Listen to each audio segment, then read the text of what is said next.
Hey, Breaky CPK here, and I'm ready for another quick champion spotlight. Now, this one's going to be a little legendary, you can say. See what I did there? No, but this happens to be the only legendary champion that I have access to that I got lucky enough to find in one of my first. In fact, it was my very first Sacred Shard opening, so not to rub it in or anything, but he's my only champion that I've gotten that's legendary, and the name is Mortu-Macaab. Quite a unique name right there. He is a spirit-focused champion of the Demon Spawn faction, so if you've happened to have the chance to open up a Mortu-Macaab, congratulations. First off, I'm here to kind of quickly go over why I feel like he is good, and, you know, in some cases maybe not that strong, but that's the point of these videos. So without further ado, we'll start with the skills and what makes this champion, again, in my opinion, a pretty good legendary and that I've had a decent success with. Starting with his first ability, straight up, his first attack, he attacks only one enemy. However, it's a 60% chance to place a 100% heal reduction buff for 2 turns. It's attack-based as well. Of course, you think about this, there's a lot of reasons why this is already a great auto attack opener. There's a couple things that come to mind. Arena is one of them. You know, preventing somebody from getting killed in Arena could potentially be good. But then, of course, there's things like the Spirit Dungeon itself, where it's based around healing the dungeon boss. You put this on him just simply from a main attack. You don't have to worry about a cooldown. You can definitely get through that dungeon quickly. So any kind of dungeon boss that is focused around heals, I believe Fire Knight is also along that boat as well. He doesn't necessarily have too many multiple attacks. He does have a second ability, which we'll get to in a second. But point is, putting that heal reduction debuff on is going to be clutch. So this gives him a lot of openings, the stigmata, as far as being able to run him in some dungeons and working with him pretty effectively. Falling from Grace is the second ability. A lot of text here, but essentially what it does, we'll just read it out. Attacks all enemies 2 times. So it's an AoE attack on all enemies twice, and then places a blocks buff debuff on them for 2 turns, and or if they have the heal reduction debuff, that is.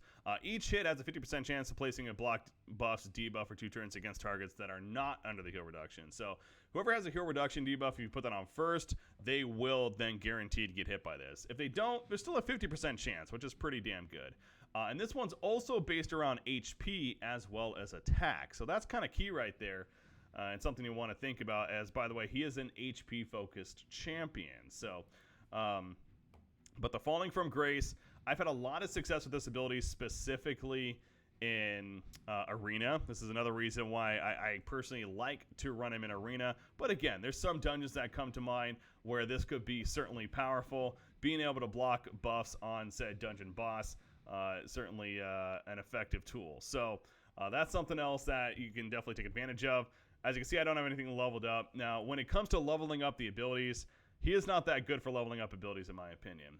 There's some things like the buff debuff chance, getting, plus 5% a couple levels, it's okay. The cooldown reduction would be nice, but spending 6 legendary tomes to even get there, not really that good. So I don't know if it's worth leveling him up and spending your legendary tomes on him. That's just kind of a side note, though. That sets up a very unique thing about this champion, in that he has a passive ability right here that unlocks a secret ability. So the passive ability, he has a 10% chance to unlock the secret ability, which is called Peril, for 1 turn. It also has a 20% chance to fill this champion's turn meter by 25% when he's attacked. So it does a couple of things. One, unlocking the secret ability, but he also has a chance to then increase his turn meter by 25% just simply by taking damage. So the idea that he can kind of go is certainly there. Now, Peril, though, this helps make him a very strong champion in some cases, when you think about it on paper, at least. Now, I'll get to that in a second. So it attacks one enemy 2 times. It ignores shield and block damage buffs completely, as well as defense. So it's just straight up pretty much pure damage coming through. And then if the enemy happens to be killed, they cannot be revived at all. So once again, in Arena, potentially could be pretty good. But there is the dungeon, the resurrecting, I'm trying to think of the name now, the Ice Golem's Peak, where, you kill one of those minions of the dungeon boss by a scythe, then all of a sudden he can't actually resurrect that one. So now, as strong as this sounds, through my experience, there is the downside that it has to proc. And again, it's only a 10% chance to proc when he takes damage. So I feel like throughout a dungeon fight, ideally you should get at least 1 proc, but there's no guarantee that you're even going to get one. Getting multiple is nearly out of the question. It's very rare that's happened for me on things like Clan Boss or whatever.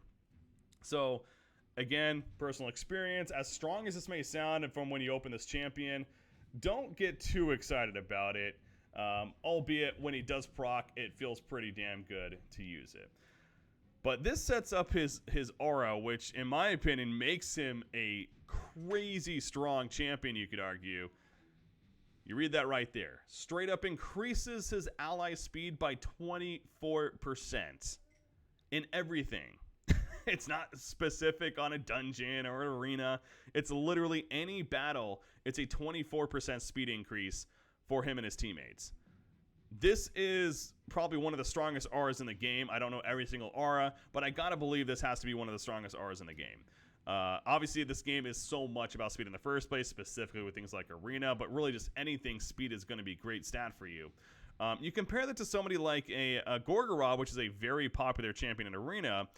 He has a 23% speed increase, but it's just for Arena. Again, the fact that this impacts everything from campaign to dungeons to whatever is what makes us very, very, very strong, and why I pretty much always run him in that leader spot if he happens to be involved in my lineup. So he's all about speed there. Definitely something to take advantage of, and you can certainly feel it when he's involved in that leadership spot. So it's kind of the breakdown of his skill set. Take that how you will. As far as his artifacts go, as you may notice, by the way, his peril ability is also HP damage based.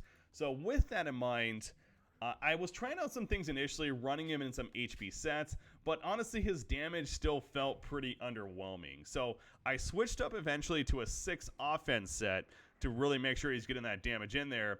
But then I focused things like the gloves around, well, I focused the gloves around crit rate. Tried to make sure his crit rate's up. I got up to about 75%. I think you could argue actually getting that more HP focus is potentially good. The chest piece, I do have HP percentage on it. It is 5-star here. But yeah, make sure to get the HP up for one, because he's going to take that advantage being an HP champion himself. So it's that much more life he has. And then the boots, I do stick with speed. You know, making sure to get that speed in there is, of course, important, and trying to make sure that he goes first. So this is currently the artifact set that I'm running with. I do think it feels good. Like I said, I've tried running the life artifact sets before, and it feels like his damage is fairly underwhelming when you run it that direction. I think if you run life set, if you go the attack percentage focus gloves, perhaps that could be a way around that to help with you, or even the attack percentage chest piece at the point. Maybe you could work with that, but this personally is what I've ran with, and I feel like has worked out pretty well for me when it comes to Mortu-Macaab. So hopefully you guys enjoy that. If you happen to open up a Mortu-Macaab, again, congratulations. He is a very solid champion for many different fights. Again, I go back to his aura as why he really can be used in anything, and extra powerful with that. So enjoy Mortu-Macaab. Thanks for joining the spotlight. We'll see you next time.